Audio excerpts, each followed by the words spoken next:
Hi guys, कैसे हो? उम्मीद है कि ठीक होंगे। आज हम सेल ऑफ गुड्स एक्ट 1930 का सेक्शन 27 से लेकर सेक्शन 30 तक पढ़ेंगे। ये हमारा पार्ट 5 है सेल ऑफ गुड्स से रिलेटेड।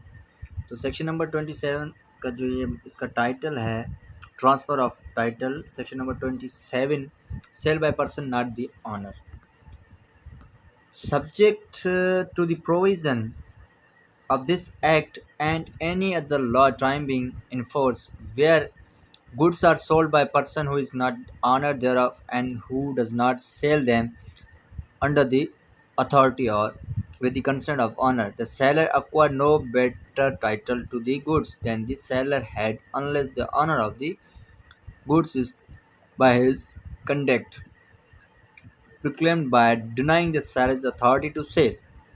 तो जो पहली पॉइंट है उस सेक्शन 27 की है, कहती है ऐसे गुड्स जिसने सेल किया है वो ट्रू ऑनर नहीं है, ना ही उसके पास कोई अथॉरिटी है सेल करने की, ना ही उसने बायर की कंसेंट के साथ उसे सेल किया है, ना ही उसने बायर की कंसेंट के साथ सेल किया है, तो कोई उसके पास तो उसको बेटर टाइटल नहीं मिलेगा। जो ख़रीद कर रहा है, जो बायर है, उसको बेटर टाइटल नहीं होगा, उसके पास बेटर टाइटल नहीं होगा। तो सिंपली यही कहता है। और इसमें एक बात है कि अगर जो रियल ऑनर है, अगर वो ये इस बात को प्रूव कर दे कि हाँ मैंने सेलर को अथॉरिटी दी है, तब उसको वो सेल कर सकता है। बाद में वो उसको डिनाई, जो रियल ऑनर है, बाद में वो इस बात पे डिनाई नहीं करेगा। उसके आगे है कि provided that where a mercantile agent is with the consent of owner is in possession of the goods or of a document of a title to goods, any sale made by him when acting in the ordinary course of business of a mercantile agent shall be valid as if he were expressly authorized by the owner of goods to make same, provided that buyer acts in good faith and has not at the time of the contract of sale noticed that the seller has not authority to sell। दूसरी ये है कि जो mercantile agent है वो जो property cell करेगा वो कब बायर को उसका टाइटल मिलेगा, गुड्स को टाइटल मिलेगा। तो पहली पॉइंट, जो गुड्स हैं उसकी पोजीशन में हो with the consent of buyer. दूसरी है कि जो वो सेल करेगा वो ऑर्डिनरी कोर्स में सेल। ऑर्डिनरी कोर्स का मतलब है जो पहले जिसका जो उसका काम है सेल करने का, उसी हिसाब से ही वो उसे सेल करेगा। उसके तीसरी पॉइंट है जो बायर है उसने गुड फेथ में उसने ख़रीद किया, उसने गुड फेथ में लिया, उसको ये नॉलेज नहीं है कि उसके पास सेल करने की अथॉरिटी है या नहीं है। उसने गुड फेथ में गुड्स को ख़रीद के उसको ये नॉलेज नहीं है कि जो सेलर है, जो सेल कर रहा है, उसको ये अथॉरिटी है या नहीं है सेल करने की। चले आते हैं section number 28, sale by one of joint owner. एक ही प्रॉपर्टी के एक से ज़्यादा ऑनर।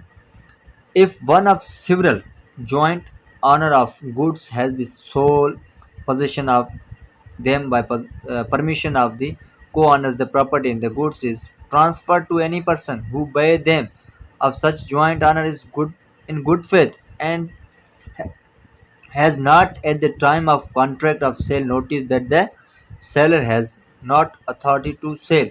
इसमें कि एक प्रॉपर्टी के सिवरल ऑनर है, एक से ज़्यादा ऑनर हैं, जो प्रॉपर्टी की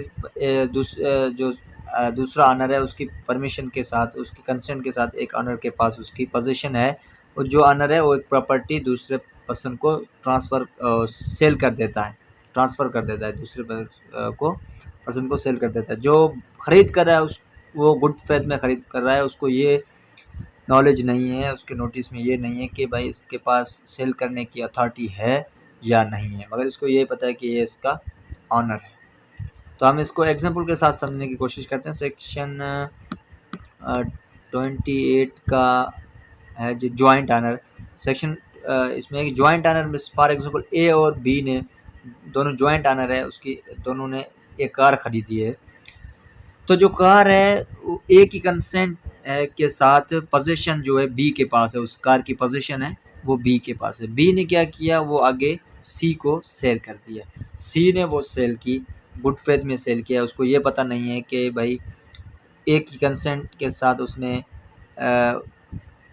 फॉर सपोज करें कि भाई एक ही कंसेंट के साथ उसने सेल किया या नहीं किया है। इसका मतलब ये कि उसको सेल करने की बी को अथॉरिटी है या नहीं है, ये उसकी नोटिस में नहीं था, सी की नोटिस में ये नहीं था।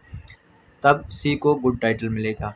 तब ए सी के खिलाफ नहीं जा सकता कि नहीं आप इसे नहीं खरीद कर सकते या आप वापस दे दो, ऐसा कुछ नहीं होगा, क्योंकि उसने गुड फेथ में ख़रीदा है।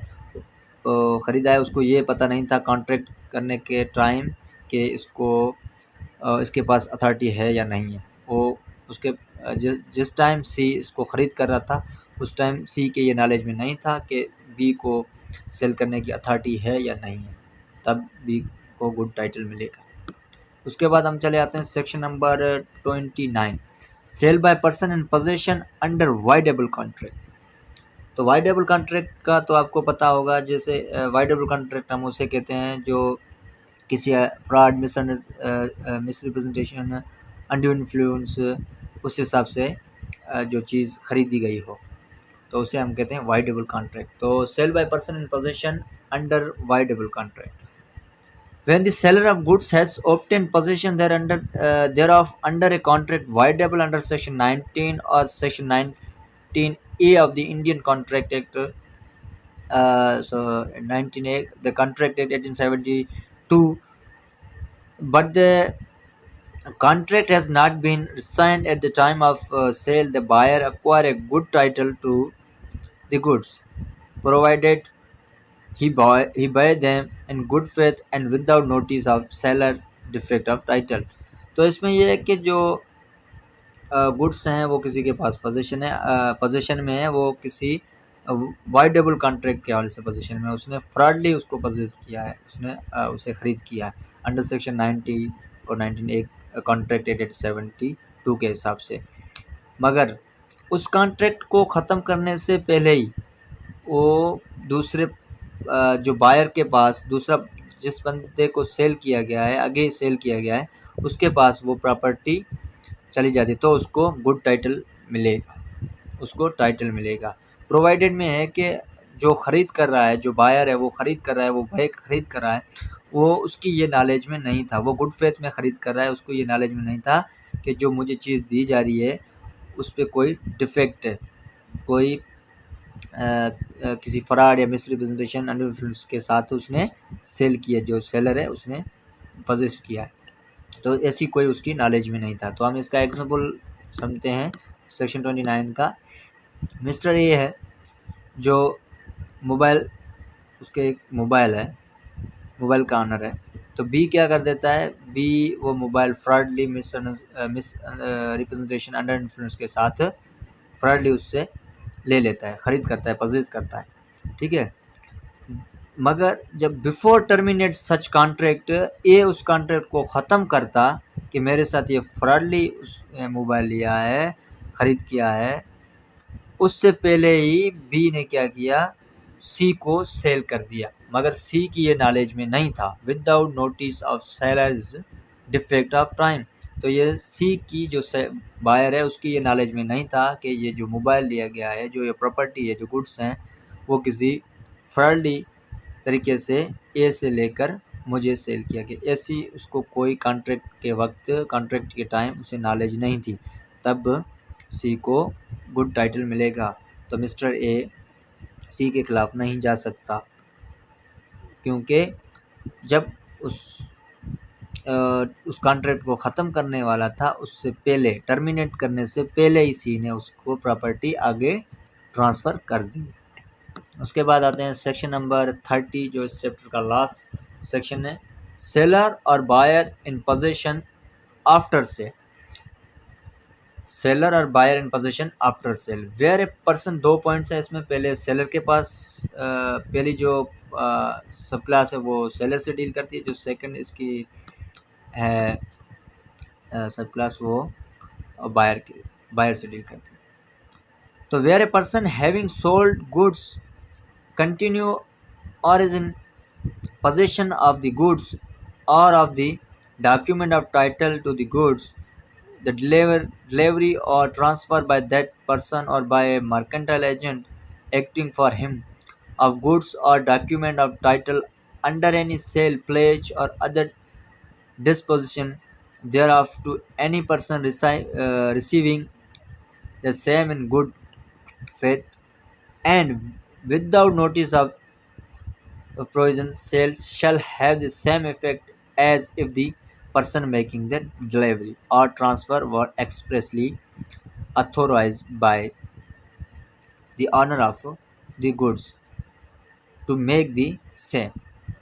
दूसरे पॉइंट है where a goods having bought or agreed to buy goods obtained with the consent of seller possession of goods or the document the title of the goods the deliver or transfer by that person or by a mercantile agent acting for him of the goods or documents of title under any sale, pledge, or other disposition thereof to any person receiving the same in good faith and without notice of any loan or other right of the original seller in respect of the goods shall have effect as if such lien or right did not exist. तो section number जो 30 है उसकी जो पहली point है उसका हम example के साथ समझने की कोशिश करते हैं। जो पहली पॉइंट है जो sale by seller in position, उसमें जो है जो सेल कर रहा है वो सेलर के पास पोजीशन है। मिस्टर ए है जो सेलर है, अपना लैपटॉप मिस्टर बी को सेल करता है, वो मिस्टर बी को सेल करता है। मगर मिस्टर जो बी है कहता है कि मैं अभी बाहर जा रहा हूँ तो 1 महीने के बाद मैं आपसे ये लैपटॉप ले लूँगा। मगर अब उसकी जो पोजीशन है वो किसके पास है? मिस्टर ए के पास, सेलर के पास ही उसकी पोजीशन है। जो सेलर वो क्या कर देता है, उस लैपटॉप को मिस्टर सी को सेल कर देता है, मिस्टर सी को सेल कर देता है। जो प्रॉपर्टी इसकी ऑलरेडी इसने बी को सेल किया है, अभी उसकी सिर्फ उसके पास क्या है, पोजीशन है। बी ने उसको पेमेंट भी कर दी लैपटॉप की, अब सिर्फ सेलर के पास उसकी पोजीशन है। मगर सेलर ने क्या किया, उस आगे सी को सेल कर दिया। जो सी है उसकी नॉलेज में नहीं था, नो नॉलेज अबाउट सेल और नॉट सेल टू लैपटॉप। तो सी की नॉलेज में ये नहीं था कि सेलर के पास जो प्रॉपर्टी है वो किसी और की है, इसको बेचने की अथॉरिटी है, सेल करने की अथॉरिटी है या नहीं है। तो सी को क्या मिलेगा, गुड टाइटल मिलेगा। ये जो पहली पॉइंट है वो है sale by seller in position, मतलब जो सेलर के पास उसकी अभी तक अनटिल एंड अनलेस पोजीशन है मगर वो उसका ऑनर नहीं है। उसने जो प्रॉपर्टी सेल की है सी को, वो जो सी की ये नॉलेज में नहीं था कि इसको अथॉरिटी है सेल करने की या नहीं, तब उसको गुड टाइटल मिलेगा। उसके बाद दूसरी पॉइंट में था sale by buyer in position, उस दूसरी पॉइंट में बायर के पास पोजीशन है। तो इसी एग्जांपल के साथ हम समझ लेते हैं कि मिस्टर ए जो है वो सेलर है, उसने अपनी लैपटॉप बी को सेल कर दिया। बी ने अभी तक प्राइस नहीं दी कि मैं इसको 1-2 दिन चेक करूँगा उसके बाद ही आपको प्राइस दे दूँगा। मगर बी ने क्या किया, अभी उसने प्राइस नहीं दी मिस्टर ए को, बी ने क्या किया, लैपटॉप आगे सी को सेल कर दिया। मगर अभी तक बी उसका ऑनर नहीं है, उसके पास ऑनरशिप टाइटल ट्रांसफ़र नहीं हुआ है, ठीक है। बी ने उसको आगे सी को सेल कर दिया।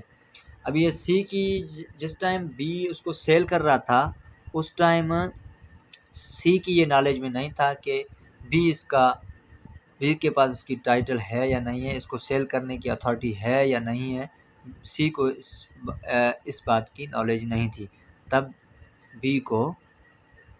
सी को गुड टाइटल मिलेगा।